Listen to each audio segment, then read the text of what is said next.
இப்போ முருகர் கோயிலுக்கு இந்த பூ ஒரு வாங்கிட்டு தராரா? இதே நான் முருகர் கோயில உட்காந்து பாத்திருக்கேன்.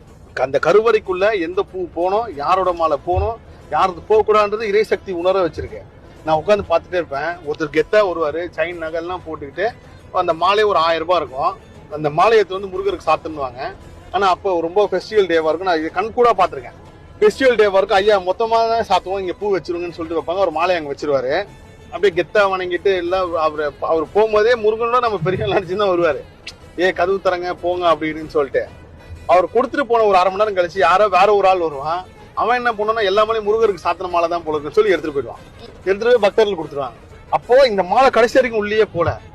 ஆனா ஒரு ஒரு ஒரு ஏழ்மையான பக்தி நிலையில இருக்கிறவன், நடுத்தர பக்தி நிலையில இருக்கிறவன் ஒரு பூ வாங்கி கொடுத்து அது முருகர் தலையில போய் உட்காருது. முருகருக்கு தெரியுது யாருகிட்ட வாங்கணும், யாருகிட்ட வாங்க கூடாதுன்ட்டு, யாரை விடணும், யாரை விடக்கூடாதுன்ட்டு.